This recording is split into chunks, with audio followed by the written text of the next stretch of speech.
Well, I got asked today to touch on tax credits, as a few people already asked about.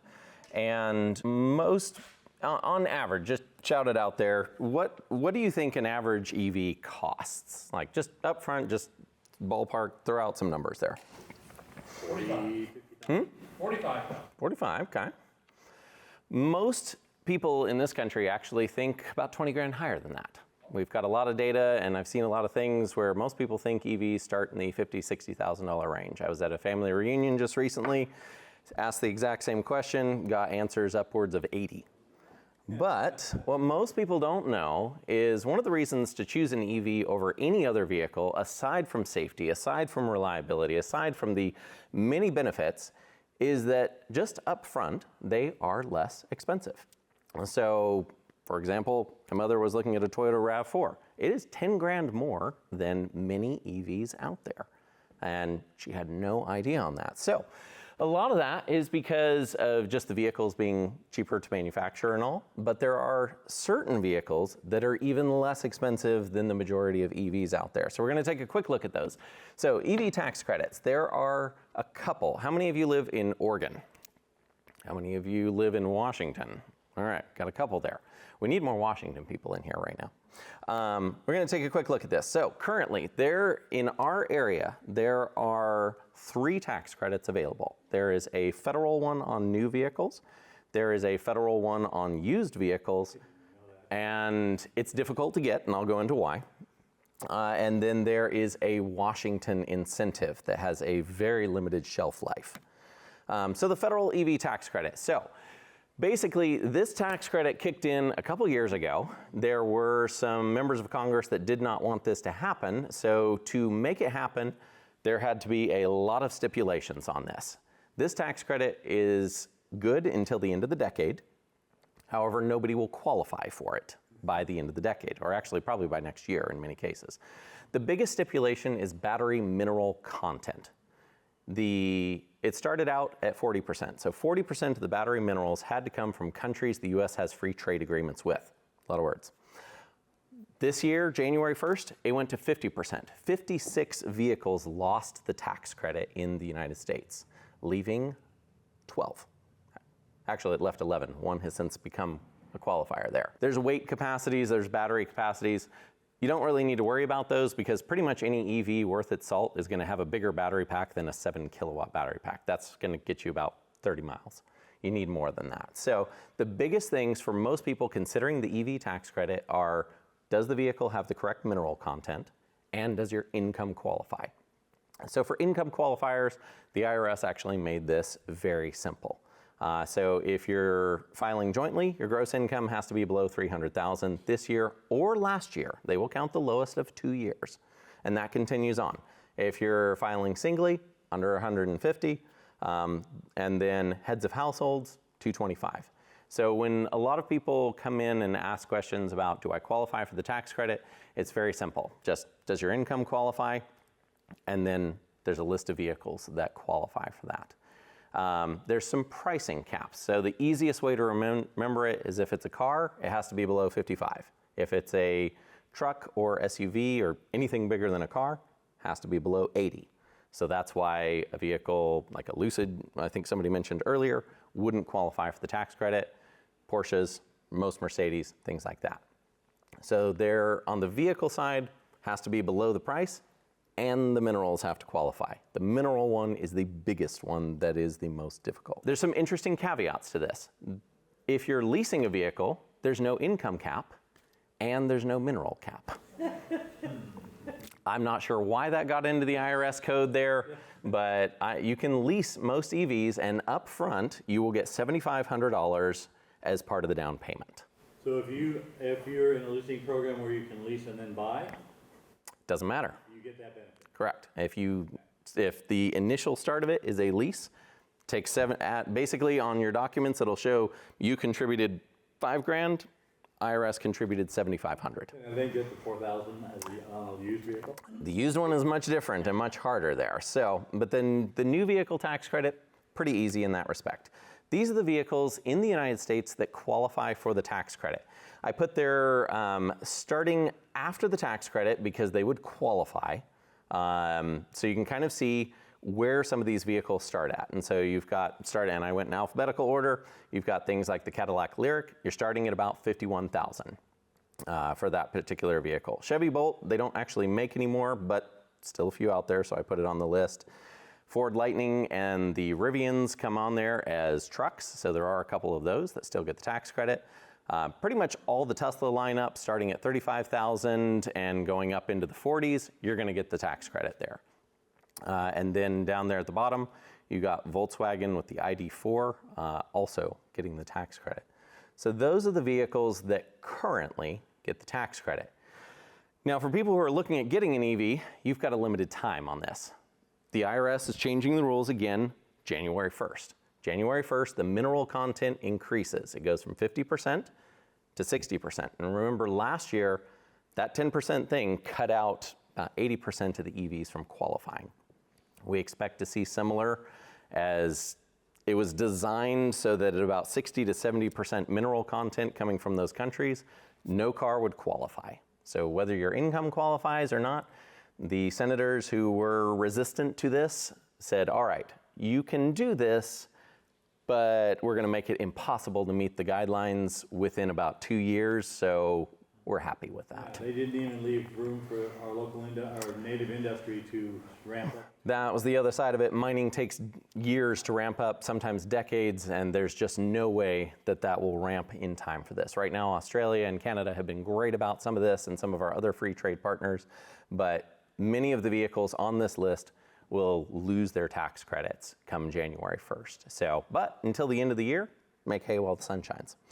For the Washington incentive, for those of you that have friends in Washington, tell them about this because this has a limited shelf life.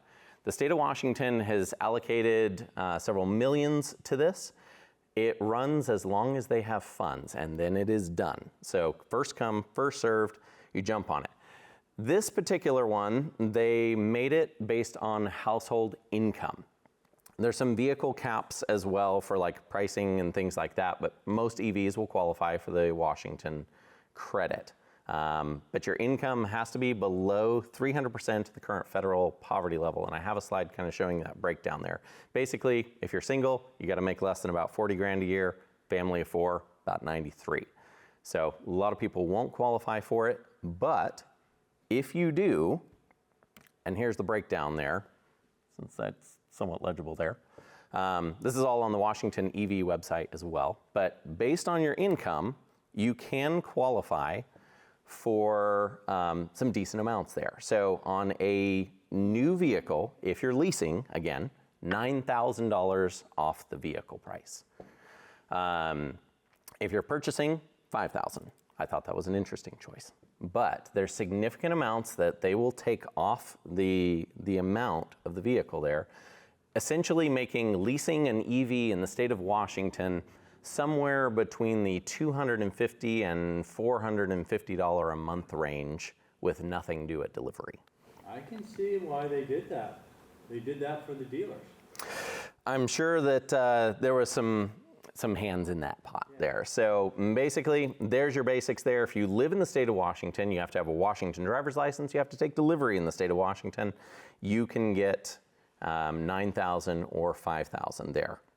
Washington also has a slight sales tax benefit. So the first $15,000 of an EV, there's no sales tax on it.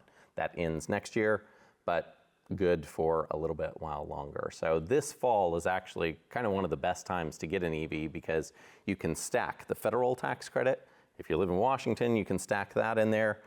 And so there's some decent savings there that are generally going to bring you down into the $30,000 range on some really solid EVs. Yes, sir.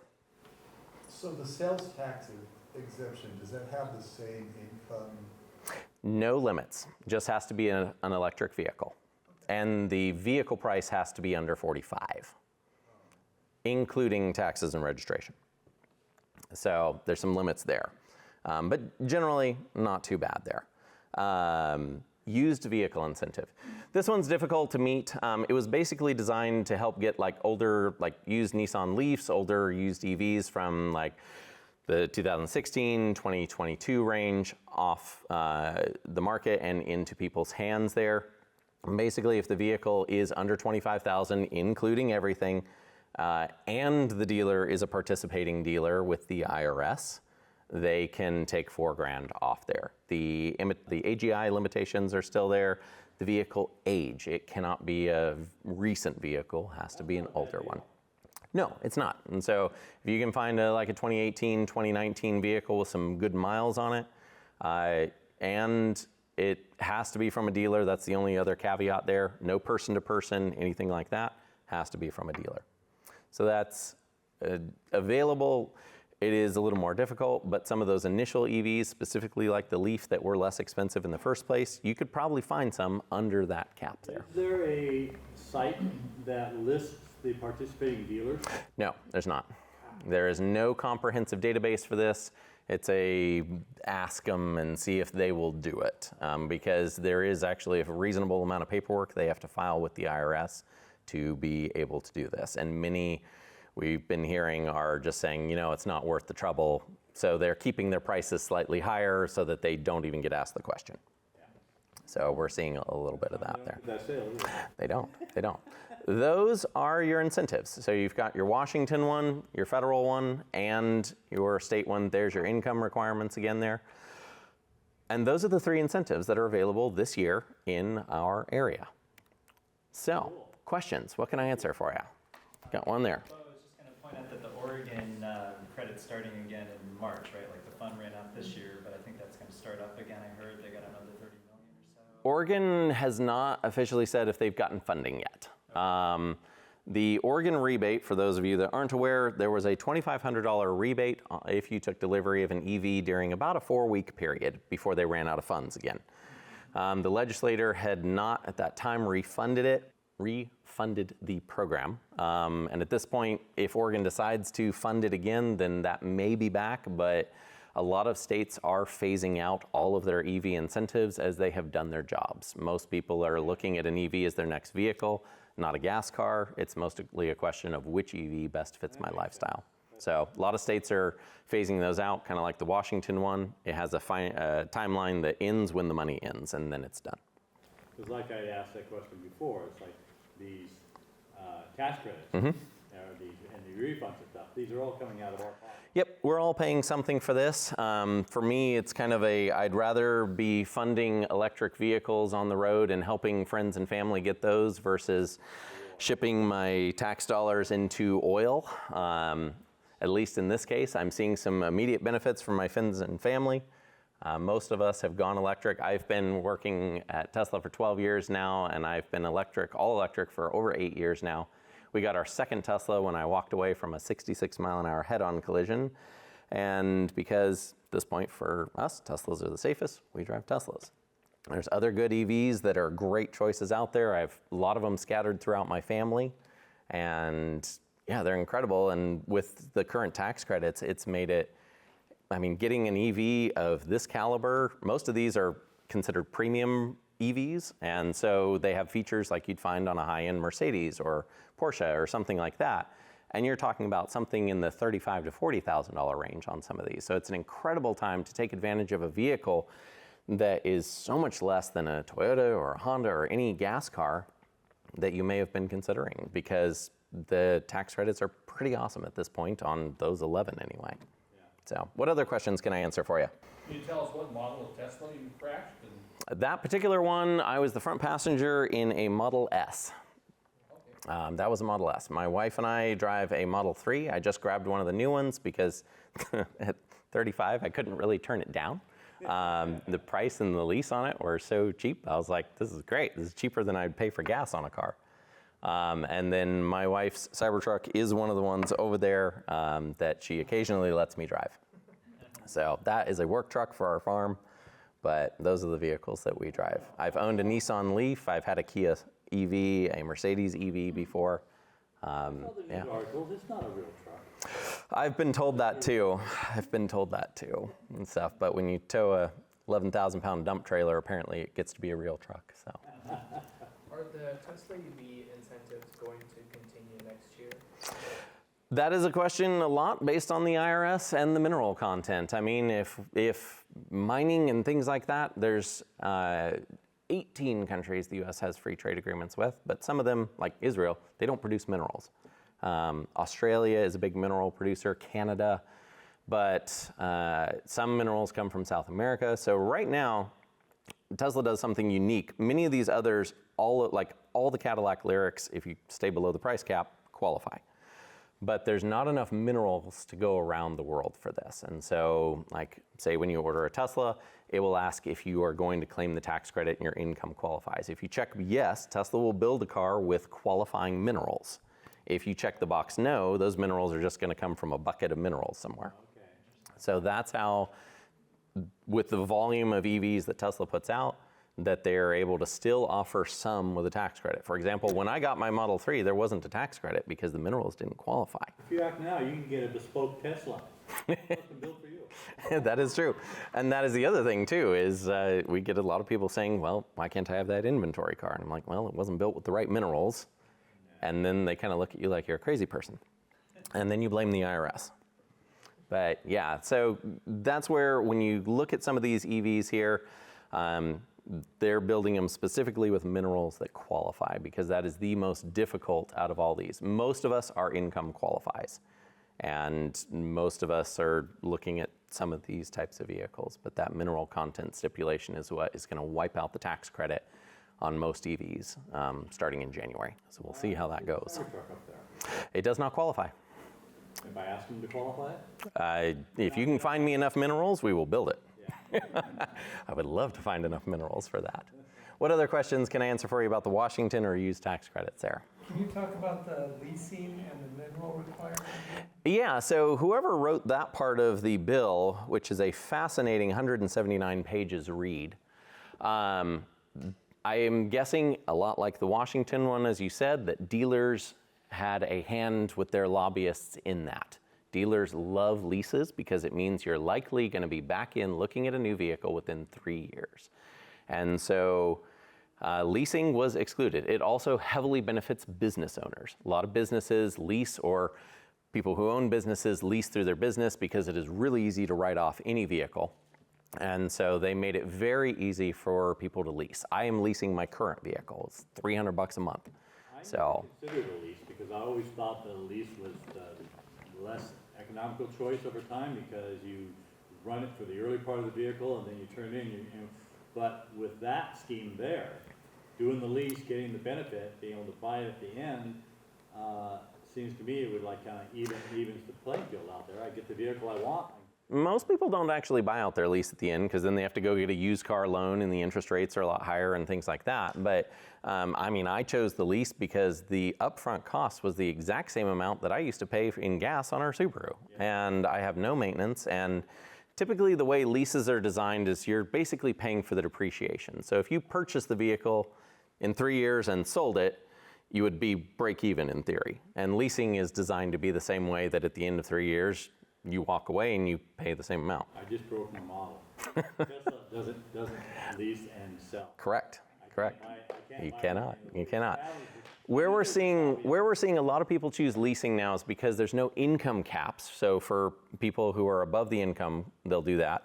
But also for many of us, like with my choice, my down payment plus what the IRS contributed made the lease extremely affordable. And it's an easy way for new EV owners to kind of dip their toes in the water and see how does this go. And I mean, many people are paying a couple $100 a month in fuel anyway, so this is a great way to jump If in. you end that lease and you're not able to buy that vehicle, you can go to the used market and buy essentially the same vehicle already having done that. Essentially, yes. Essentially, yeah.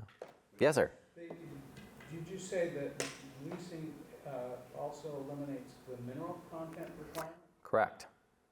Correct. So no income cap, no mineral content requirement. And so You can lease more than just what's on this. yeah, that's why many, so this is for the 7500 is for the purchase part of it, but leasing, that's why many of the other EVs out there, you'll see their leasing being very attractive or less than their gas cars in many cases, because the IRS tax credit applies immediately and upfront to leasing on a wider variety of vehicles.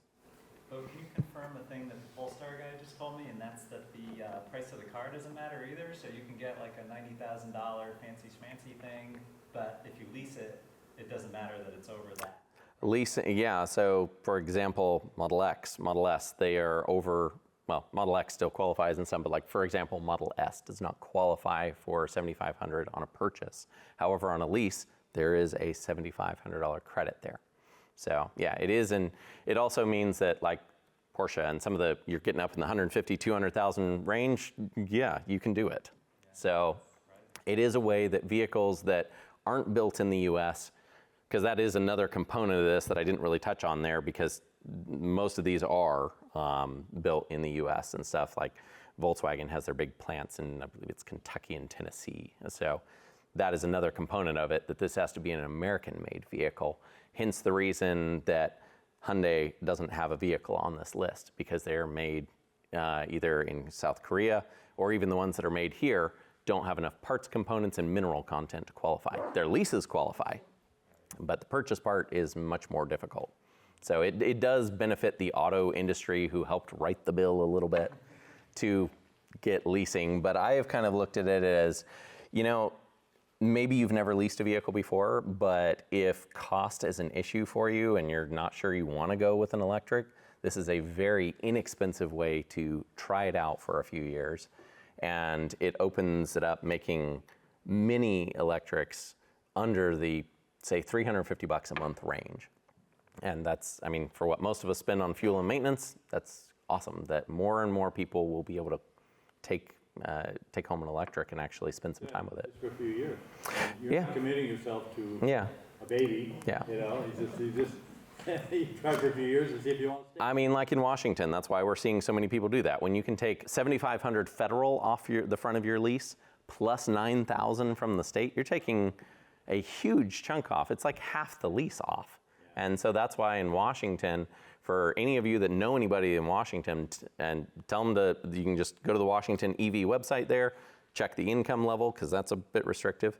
But if they're in that way, for what they're probably spending in gas every month, they can get a brand new EV from many brands and have a lower payment than what they're spending in fuel. This is not on your topic, but with that in mind, like for instance, Washington, Yeah. the turn-in lease vehicles, they're now on the used vehicle market. Yeah. How is that having a positive impact on the used market? We'll see. I mean, a lot of these vehicles didn't even exist. I mean, Tesla's been doing this the longest, but many of these vehicles didn't even exist a few years ago.